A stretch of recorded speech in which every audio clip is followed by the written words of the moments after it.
So guys, we've done a video on the Hunter Exotic Boots Fortune's Favor, a Warlock video on the Helmet Deimos Effusion, and now we're on to the Titan video for your brand new exotic coming with Renegades called Prismatic Vestments. And for some reason, this exotic just allows you to...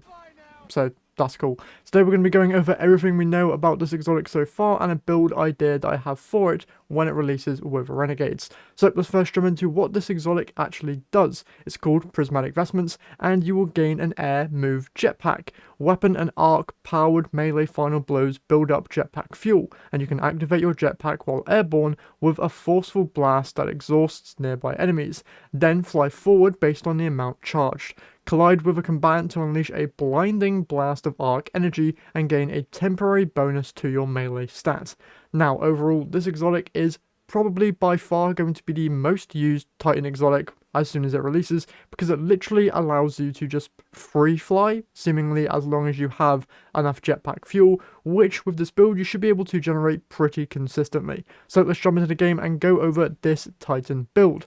So obviously we are of course using the arc subclass here, simply because there are a lot of arc-based things mentioned within the description of the exotic, but that said, you do not need to use the arc subclass if you don't want to, so you could just use any subclass that you personally prefer. But with the arc, you are going to be gaining some more benefits in the form of, I'm guessing, more fuel generation, which is definitely what you're going to want to have. So for the main abilities here, first the super, I'm of course using Thunder Crash because it's the best one out of the two options that you have. For the abilities, we are using the Rally Barricade, but you could use Towering if you prefer. For the jump, we have Strafe because it's the best one. And for the melee attack, I'm using Seismic Strike here simply because in the gameplay trailer that we see for this exotic, we see that there is some kind of shoulder charge-esque attack that is done when you collide with an enemy. So I'm guessing this is going to be similar to a Seismic Strike. So I'm just using that as an extra little bit of movement as well. For the grenade, I'm using Pulse, but you can use whichever you would prefer. And for the first main aspect that you are definitely going to want to have on, it is of course going to be Knockout, where critically wounding a target or breaking their shield infuses your melee attacks with arc energy and increases your melee range and damage for a short time. Defeating targets with melee attacks makes you amplified and restores a portion of your health. Defeating more powerful combatants increases the amount of health restored. This is a no-brainer aspect that you should be using because it's going to be increasing your overall melee damage and giving you free amplified, which is definitely going to be useful when we go over the fragments. For the second aspect though, this is where you can kind of freely choose whichever you prefer. Now I'm using Juggernaut here because I'm really hoping that the shield you get after sprinting can be used whilst you're in your jetpack, so you can get a little bit of extra damage resistance whilst you're flying about. If you don't know what Juggernaut does, it says with a full class ability energy and after sprinting for a short time, you gain a frontal shield that blocks incoming damage. When the frontal shield breaks, your class ability energy is depleted, and when the frontal shield takes damage, you gain a stack of bolt charge. While amplified, the shield blocks significantly more damage before breaking. That said, if you don't want to use this, or if it doesn't work as I hope it does with the exotic, you quite literally only have Touch of Thunder or Storm's Keep to go for, so just pick whichever you prefer. If you want to get more benefits towards your grenade, Touch of Thunder is definitely the way to go, but if you want to be spreading around Bolt Charge and have consistent Bolt Charge for yourself, then Storm's Keep is definitely going to be the best option for you. Moving over to the fragments now though, first one is a pretty obvious one, that being Spark of Resistance. While surrounded by combatants, you are more resilient to incoming damage, so a free source of damage reduction there. Pairing that alongside Spark of Feedback, taking melee damage briefly increases your outgoing melee damage. This is also going to pair very nicely with the knockout aspect, so obviously no brainer there as well. For the third aspect, we're using Spark of Focus, where after sprinting for a short time, your class ability regeneration is increased. This will pair very nicely with the Juggernaut aspect, if it indeed does work with the brand new Prismatic Vestments exotic. And then finally, we're using Spark of Brilliance, where defeating a blinded target with precision damage creates a blinding explosion. Now, the main reason we're using this is because it does mention blinding in the description of the exotic after you collide with an enemy whilst you're flying. So if this actually blinds targets, you could then create another blinding explosion and gain some benefits from that.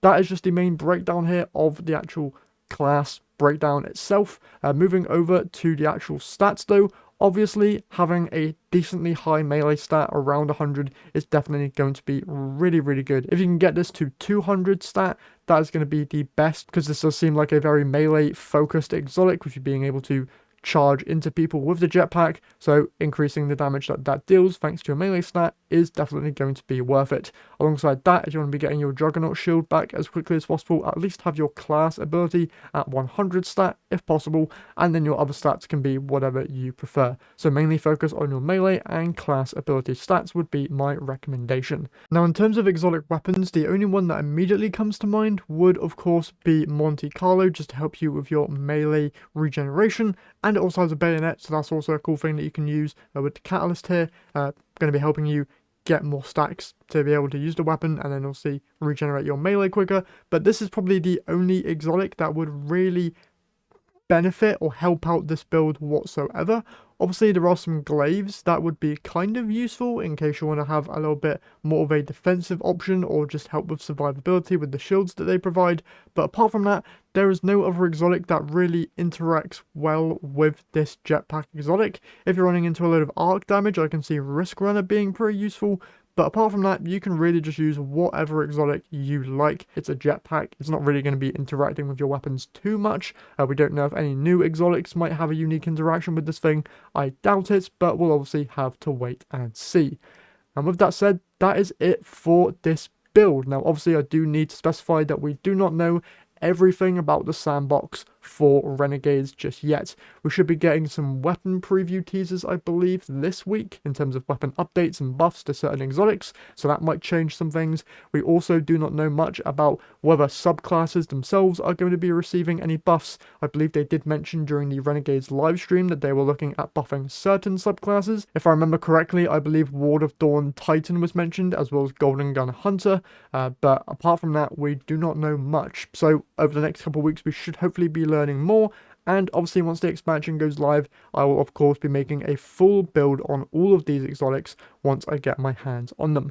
And alongside that, we also need to remember that certain Destiny 2 creators went on family vacation all in the same week. So I'm guessing that they were invited to Bungie to playtest Renegades early, and most likely recorded some footage of these new exotics in action. So we should hopefully in the next couple of days even be able to see these exotics and see what they're actually capable of. Maybe get some in-depth looks at what they can do in terms of different builds and stuff. But I hope that these videos that I've created over the last couple of days have at least generated some ideas in your guys' heads in terms of what builds could be potentially thrown in with these brand new exotics. But with that said, that is everything for today's video, so I hope you have enjoyed. If you did, if you could leave a like and subscribe to the channel, I would very much appreciate it. And if you want to take a look at any of the other build theory crafted videos that I have made, I do have one for the Warlock exotic helmet coming with Renegades, as well as the brand new Hunter boots, which I will have linked in the description. Once again, thank you guys so much for watching, and I'll see you all in the next one.